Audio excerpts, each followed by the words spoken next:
everyone. Who do you want to be when you grow up? I feel like everyone at a certain point has heard this question asked to them.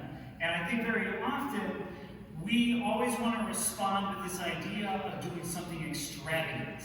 We think of our favorite athlete, our favorite author, our favorite actor, director, what have you. And we're like, I want to do something extravagant. But then as we grow up and we realize that we haven't sold 1 million records or we haven't won a Super Bowl ring, there's almost like this feeling of as if we haven't achieved anything spectacular. As if we're just doing a 9-to-5 job and that's it. Almost saying to ourselves, is this it? Am I just living a life of mediocrity? Well, my friends, I am here to tell you that that is not the case. Far from it. We are called, in fact, to live a spectacular life in Christ. In the gospel today, we see Jesus walking along the Sea of Galilee to see two pairs of fishermen. Two people that, since they could walk, have been doing nothing except throwing nets into a lake, grabbing it out, mending their nets, getting more fish. That sounds pretty monotonous. If I were a lower class person, I would be thinking, this is all I'm ever going to be doing is fishing. What is so great about fishing? And what is beautiful is Jesus comes to these men, and what he does is he transfigures the very life they are living now.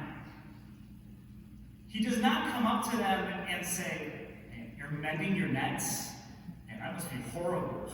That must be the worst thing that you could possibly imagine, I could possibly imagine doing. What he does is he takes what they are doing and saying, all your gifts, the very person that you are, I want to take and cultivate it within my life. I want you to use your talents and see them with my eyes. I want you to be fishers of men, taking who they are, what they know, and making what seemed to be trivial, what seemed to be mundane, into something pure, into something that Christ sees. And now the question must be asked, what about ourselves? How is Christ in the home, a dirty kitchen where there's Cheerios littered all over the floor because a 2-year-old decided to throw a giant tantrum? Where is Christ in the massive traffic jam on I-480 when you're trying to get to work? Where is Christ when you are retired and you're alone in your home? Where is Christ in your suffering, in your pain? St. Ignatius of Loyola gives a beautiful prayer that has helped me and has helped so many to find Christ in everything. Because just as Jesus came to the apostles to transfigure their reality and see where Christ is calling them to greatness, we're called to do the same thing, to see Christ in everything. And St. Ignatius has this prayer called the examination of consciousness. Consciousness being conscious of where Christ is in every interaction we have. So what we do with this prayer is that it can be as little as 3 minutes, as long as an hour, however you want to do it. But all it asks is, Christ, where were you in this interaction? Where were you in my encounter with her today? Where were you in this argument with my spouse? Where were you in all these different things?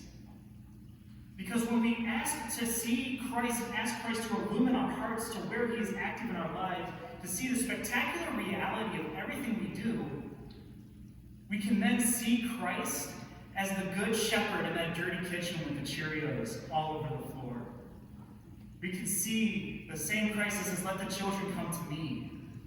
We see the same Christ, the Christ that labored, that was a worker, be with you on I-480. The same Christ that wants to be with you in your loneliness, that wants to be there in your compassion.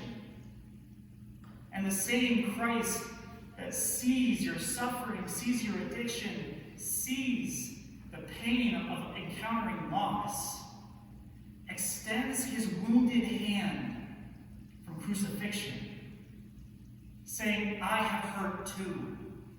Let me enter with you. Let me encounter you. Because I know your life is not just another one to be had, but it is an adored life. A life that I desire, a life that is unique, and one that I love. One that I love. So though we may never get a Nobel Peace Prize or ever have a Super Bowl ring, we testify to the spectacular reality of Christ in every moment of our life. And it is our call during this Mass to think about how is Christ continuing to be in my life? And then calling to share that forward. So now I do not think that the question should be, who do you want to be when you grow up? I think the question really should be, where is Christ with you right